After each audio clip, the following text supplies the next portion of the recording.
Good evening. It's approximately 8:40 on Sunday evening, August the 24th. I'm continuing now with my series of discourses on the Bhagavad Gita. This will be chapter number 6 of the extended explanations of each one of these chapters. The series I produced before this were those chapters were described briefly for you. This discourse was written by myself back in the first part of this month, August, and so we'll begin now with the introduction.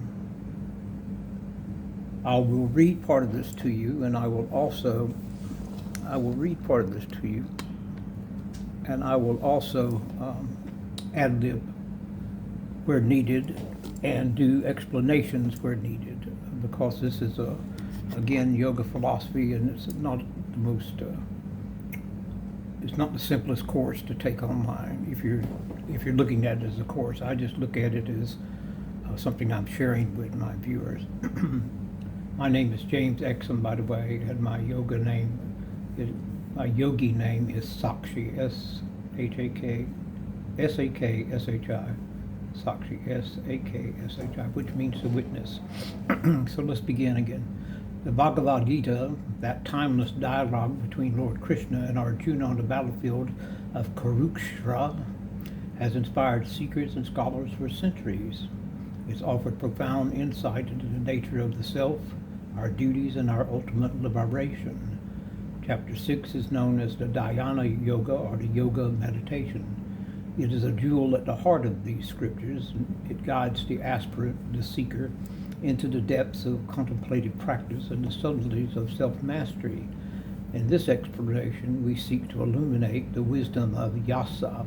Vyasa was the writer of the Gita. He was also the Bhagavad Gita, which is an extract from the greater book he wrote.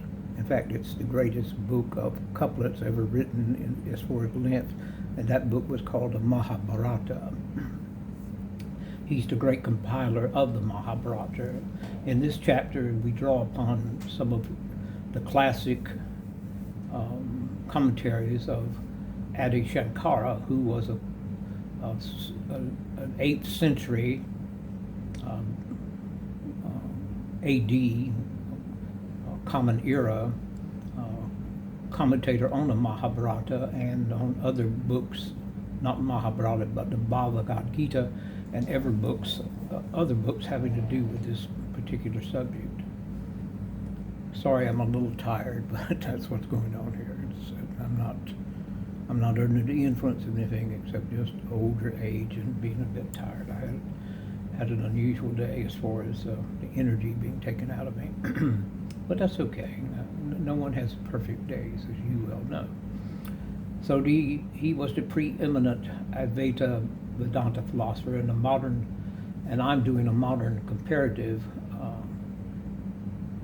commentary to show you the classical side of the interpretation of this chapter and the ancient interpretation of it. I speak more in a modern language and modern English. Chapter 6 is it's multifaceted, and it is brilliant. It reveals many things and invites both rigorous analysis and expansive contemplation. Well, everything in the Gita is of that same nature. So I'm going to my sub-chapter heading now, the foundation of Dhyana Yoga. Before venturing into the commentary, it's essential to grasp Vyasa's own intent in chapter 6. The chapter opens with Krishna's declaration that true renunciation and yoga are not mutually exclusive, but rather intimately entwined. And then we'll quote Krishna saying this, Lord Krishna to Arjuna, the archer, to the prince. They're both in the same chariot, owned by Arjuna, and they're at the edge of the battlefield before the great battle has begun.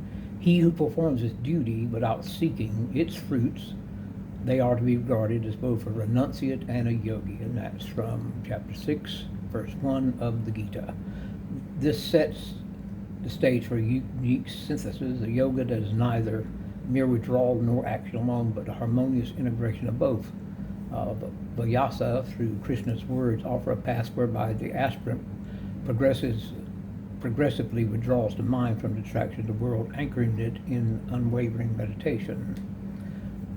The central points of this are the distinction between the yogi and the renunciate, and the supremacy and self-mastery over mere ritualistic asceticisms, detailed instructions for meditation, including choosing a clean place to sit comfortably, regulating your breath, fixing the mind on the self. That's also from chapter 6, 10, and from chapter 6, verse 15. The obstacles faced in meditation are restlessness, distraction, and the role of effort and detachment. Affirmation that the yogi who meditates on the divine with steadfast mind, who meditates on the divine with steadfast mind, suppresses even the ascetics, ritualists, and those pursuing knowledge through the scriptures alone. And Yasa's wisdom in this chapter is both practical and metaphysical, offering a roadmap for spiritual ascent that balances discipline with grace. Well, this is by the grace of God. We cannot give ourselves grace. We can be graceful to others. Shankara, in his celebrated commentary, approaches Yasa's teaching with a keen philosophical mind. For Shankara, the essence of dhyana yoga is the realization of non-duality. Atman is Brahman. Well, that's a little complex and hard to accept unless you know the full teachings of the Gita and most of the ideas that proceed from the Upanishads or from other important texts in the Veda teaching, the Vedic teachings. Shankara's insight includes,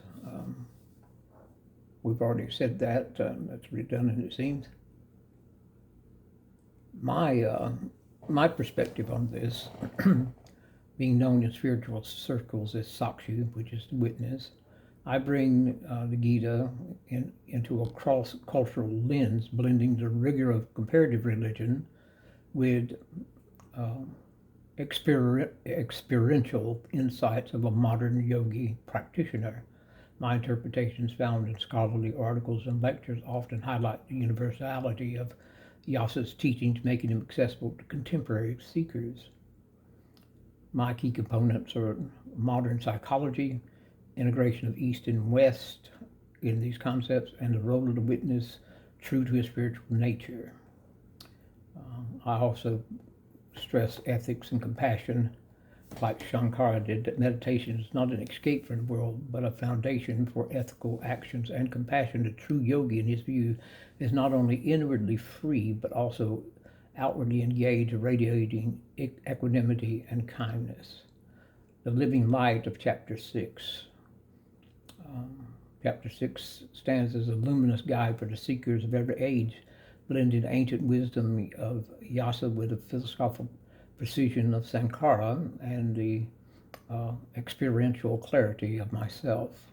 The journey map to chapter 6 is both universal and particularly a call to cultivate discipline, detachment, and compassion. Its wisdom is revealed through the voices of Yasya, Shankara, and myself, continue a lumba path for all who seek freedom, peace, and unshakable joy, which finalizes in self-realization. And I'm going to skip past the rest of this. And believe it or not, we have gone through the chapter. It was rather quick. I'm not going to go into any depth any further on it, because if you would like to review this video, please do. Just wind it back and look at it one more time. Know this, it's an important chapter, and you may read it for yourself. There are several versions found online as PDFs that you could download into your Word app, or you can just simply copy them and print them out through your Word app as far as printed pages. I've done that several times. Or you can put them in a folder, create a folder, and put these important passages and these important chapters in there from various sources. Yogapedia and Wikipedia also really fine sources for finding this type of information, and they give you in-depth explanation of several of these subchapters that I mentioned. The work at hand is to be taken seriously. Meditation is a serious thing. When I say meditation, I don't mean you necessarily have to sit around, looking at a wavering candle in the quiet of the early morning. But you do want to be in a comfortable, quiet place, and you do want to focus on one object. And the way I meditate, I'll pass this on to you, is I simply observe my mind as ideas come and go through the mind, and as Sakshi, the witness, as the soul, I'm observing these various transformations of thoughts that pass before my mental theatrical screen, so to speak, my movie screen, which is Sakshi's watching the movie's being produced in the mind, and the characters and the ideas are made up by the thoughts of the mind. That's called chitta, C-I-T-T-A, chitta. And as they pass through the mind, they're either negative, positive, or neutral. Well, when you're meditating, you don't want to stress looking at something in depth. You simply want to observe it, take note of it, and let it move on. And then at the end of the meditation, you go into what's called reflection. So you can, now the flame is put out, or whatever the object of focus was is no longer there. You're still in a comfortable position, you don't have to have your legs crossed, just be sitting comfortably like I am, but sit straight as straight as possible. Don't slump, and have your head and your neck straight and your back all in alignment, so to speak. And then you just reflect on what you have witnessed. That's the word witness. As Sakshi, you are the witness. Sakshi also means soul. It also means consciousness. It also means that quiet little voice that tries to guide you properly through life and suggests things to you. It never demands, it merely suggests. Sakshi is also the cosmic spark that is on loan to the body. It never is born. It shall never die. It comes with the first breath. It leaves with the last breath.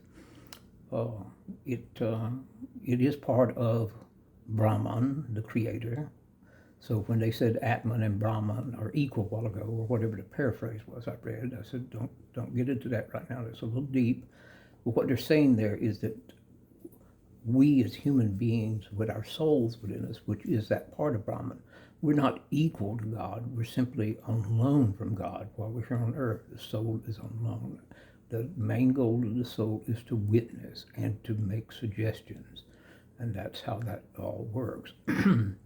So enough of the recapitulation of what I just said or what I just read. I just kind of gave you a summary of it real quickly with a few added little bonuses in there, I suppose. You could call them bonuses if you like. If not, that's fine. Well, if you enjoyed this visit, I'm glad you did. And if you didn't, that's okay too. But here's my closing remarks generally in every video I do. And it's a very simple thing I say. I say, be good to yourself, be good to others, and be good to your family, and pass that idea of being good to everyone, yourself and everyone, on to the world. And who knows, in 5, 10, 20 years from now, we all may wake up in a revised edition of the world where that kindness and that civic politeness has caught on, and we will wake up in a brand new, changed world, revised world. And then we can say at that point, oh, how wonderful. Look at the world now. This is how it should have been all along. Well, again, I thank you for your time. But one thing I would like to say before I leave, and I normally don't say anything after I say that closing remark, or those closing remarks, but I would like to say this. These are philosophical, this is my subject matter that I do discourses on, is very complicated. I know that. If you're a beginner, it's very complicated. If you're an advanced student of yoga philosophy, it's still complicated. I've been at this decades, so, don't expect to, run a pace with me as I go through my lessons. But know this, look up those things, as I said, Wikipedia, Yogapedia, and do your research on your own. This is how I got to where I am. This is how you should go to where you need to go. Well, thank you, and goodbye.